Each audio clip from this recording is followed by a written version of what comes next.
Théodore a versé de l'eau sur le sol. Étrangement, l'eau se divise automatiquement en 2 flaques. Puis il a utilisé le cake pour frapper le mur. Constatez que tout le mur était incliné. C'est vraiment étrange. Puis mesurer à nouveau la longueur à l'extérieur de la pièce. De façon inattendue, les résultats l'ont surpris. L'intérieur de la pièce est 2 mètres plus large que l'extérieur. Sa fille Ella a dit qu'elle avait froid. Alors elle a couru dans sa chambre pour prendre son manteau. Il la regarda alors qu'elle ouvrait la porte et sortait en courant. J'ai juste cligné des yeux et la fille était introuvable. Théodore était extrêmement difficile à comprendre. Je suis retourné dans ma chambre et je n'ai trouvé que ça. Manteau de cour pour petite fille. Ce n'est pas la première fois que des choses étranges se produisent dans cette maison. Le premier soir, je suis entré dans la maison. La petite Ella joue avec son ombre. Puis une silhouette est apparue sur le mur, effrayant la fille à mort. À ce moment Théodore entra. Ella raconta rapidement cette histoire à son père. Mais il n'y fit pas attention, éteignit la lumière et partit. Ella tourna la tête pour regarder et ne vit rien. La petite fille avait un peu peur, alors elle s'est cachée sous la couverture. À ce moment, une silhouette réapparut. À 22h30, Théodore est sorti pour éteindre les lumières. Mais dès qu'il est retourné dans sa chambre, sa femme et ses enfants étaient tous endormis. Je pensais que je sortais juste un peu. De manière inattendue, il est sorti pour éteindre les lumières pendant 5 heures. Après son réveil, il était midi le lendemain. Il a conduit en bas de la montagne. Aller dans une épicerie. Avant de partir, le propriétaire du magasin lui a demandé « Quelque chose d'étrange s'est-il produit ?» Sur ce, il tendit une règle à Théodore. « S'il vous plaît mesurez. » Théodore était un peu inquiet en ce moment. Ce soir-là, quand il a ouvert son journal, découvert que quelqu'un avait écrit une étrange inscription. Surpris, il tourna la tête, mais ne trouva rien. Mais quand il s'est retourné, une scène très effrayante s'est produite. Il tourna simplement la tête et découvrit qu'il y avait une autre porte au milieu de l'étagère. Curieux, il s'approcha. Théodore ouvrit la porte et vit un escalier étroit et une lumière vive. Théodore descendit lentement en bas. Dès qu'il arriva à l'étage inférieur, soudain une silhouette passa. Puis il entra dans un couloir sombre et découvrit qu'il y avait de nombreuses photos sur le sol. Il ramassa la photo et vit qu'à l'intérieur de la photo se trouvait toute sa famille. Théodore panique. Peu de temps après, il découvrit à nouveau la poupée de sa fille. Dès qu'il tourna la tête, il vit les jambes de sa fille.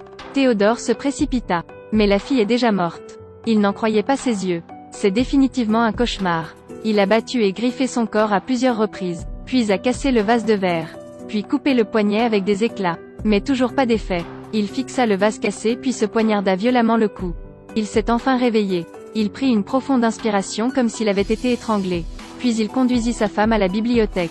La porte n'existe plus. Mais quand il a ouvert le livre, les mots qui lui disaient de partir rapidement d'ici effleuraient encore son visage. Il tourna une autre page et découvrit 2 autres lignes. Ce n'est pas un rêve. Il a rapidement envoyé un texto à sa femme. La femme qui jouait dehors avec sa fille a sorti son téléphone. Mais juste à ce moment-là, il entendit soudain une vibration à côté de lui. C'est le téléphone de ma femme.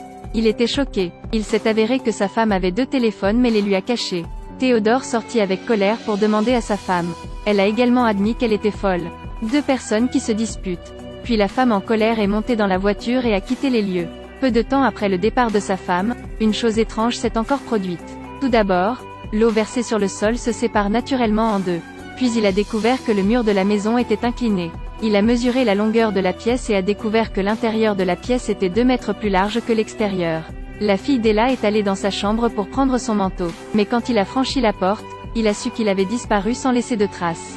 Il a fouillé toute la maison et n'a pas pu trouver sa fille. À ce moment-là, il a commencé à paniquer. Les filles franchissent la porte de la chambre. Mais rien n'est apparu de l'autre côté. Mais dans un couloir sombre, la fille va encore et encore, encore et encore. Soudain une porte s'ouvrit. Une fille curieuse est entrée. La porte s'est aussitôt refermée. D'autre part, Théodore faisait le tour de la maison à la recherche de sa fille. Puis trouvait une porte sous l'escalier. Lorsqu'il ouvrit la porte, il ne s'attendait pas à ce que ce soit le salon. Qu'est-ce qui se passe ici? Il sortit en courant en hâte et fit le tour de la maison. Mais cette fois, il s'est transformé en une pièce différente. Théodore panique. Il a utilisé la chaise pour bloquer la porte. Mais dès qu'il s'est retourné, il a eu peur. Cette fois, la pièce se transforma en un long couloir. J'ouvre une porte. Entra de façon inattendue dans la salle de lecture.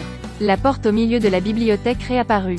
L'intérieur est d'un noir absolu. Il alluma la lumière, et devant lui se trouvait le couloir que sa fille traversa. Alors qu'il était dans le doute, la porte derrière lui se referma en claquant. À cette époque, la fille a découvert dans la chambre qu'il y avait une baignoire. On dirait que quelqu'un est allongé dans la baignoire. La petite fille avait si peur. « Êtes-vous ok ?» Tout à coup, un bras se leva. Théodore a entendu le cri de sa fille, ouvrit précipitamment chaque porte pour trouver l'enfant. Puis il a découvert une porte qui ne voulait pas s'ouvrir. Il a défoncé la porte de toutes ses forces. Mais en vain. Il frappa à la porte avec force à plusieurs reprises. A finalement ouvert la porte. Puis il trouva sa fille assise au bas de l'escalier. Après que des choses étranges se soient produites, Théodore a décidé de faire sortir sa fille d'ici. À cette époque, sa voiture a été chassée par sa femme. Il a immédiatement appelé sa femme. Mais elle n'a pas décroché. Théodore n'avait pas d'autre choix. Préparez-vous à sortir d'ici. Hors de la maison, la fille s'est retournée pour voir quelqu'un dans la maison. La petite fille dit tout bas à Théodore. Il a aussi regardé en arrière. Quelqu'un les regarde fixement. Théodore ramassa rapidement l'enfant et s'enfuit.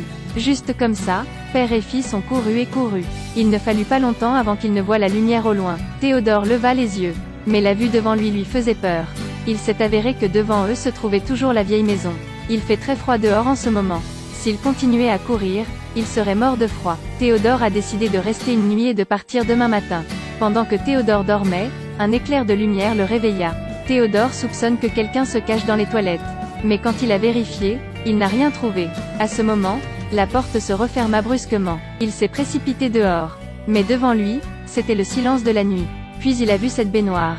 Théodore allait juste le vérifier. Puis soudain, quelqu'un derrière lui se précipita, le clouant au sol. Théodore se débattit violemment. La personne mystérieuse a également soudainement disparu. Théodore n'osait pas trop réfléchir. Il a rapidement couru pour trouver sa fille. Il monta les escaliers étroits en courant. Puis traversé le couloir à l'extérieur. Il a vu une photo de lui et de sa fille sur le mur. Une signification terrifiante a clignoté. Il s'est enfui précipitamment. Mais j'ai vu un spectacle terrifiant. N'est-ce pas là le Théodore d'hier? Pendant qu'il sortait pour acheter de la nourriture, il a écrit quelques lignes sur le journal. Après être parti, il a soudainement vu la scène de lui-même et de sa femme le premier jour ici. Il a crié fort mais ils n'ont pas répondu. Juste à ce moment, il reçut un appel téléphonique. L'autre bout du fil lui a dit que, s'il vous plaît, renoncez à l'idée de quitter cet endroit. Théodore était en panique. Il a découvert qu'il venait de monter les escaliers mais qu'il était toujours en bas. Le temps et l'espace sont complètement inversés. Sa montre s'est également mise à tourner sauvagement. Il voulait courir à l'étage, mais le résultat était stagnant. Pour le bien de sa fille, il n'a pas cessé de grimper. Au bout d'un moment, il monta également au deuxième étage. Soudain, il y eut un éclair et la pièce devint sombre. Devant lui se tenait un vieil homme. Il enleva lentement son chapeau. Qui aurait cru qu'il était lui-même? Théodore était stupéfait. Qu'est-ce qui s'est passé? Le vieil homme n'a rien expliqué mais lui a juste dit une phrase. Vous savez ce que vous devez faire. Puis il a disparu. Puis sa fille apparut. Théodore se précipita pour serrer l'enfant dans ses bras. À ce stade, il a finalement compris toute la raison. Après être sorti, il a téléphoné à sa femme. Après avoir porté sa fille dans la voiture, il a décidé de rester seul ici. Sa femme voulait être avec lui mais il lui a dit. Il l'a tuée. Il s'avère qu'il a eu une autre femme auparavant. Une fois, elle a pris des somnifères et s'est endormie dans la baignoire. Il aurait pu la tirer vers le haut. Mais il n'a pas fait ça. Il choisit de regarder sa femme mourir lentement. Et a épousé sa femme actuelle et a donné naissance à une fille. Depuis, il n'a toujours pas eu cette obsession. Jusqu'à ce que j'arrive dans cette maison.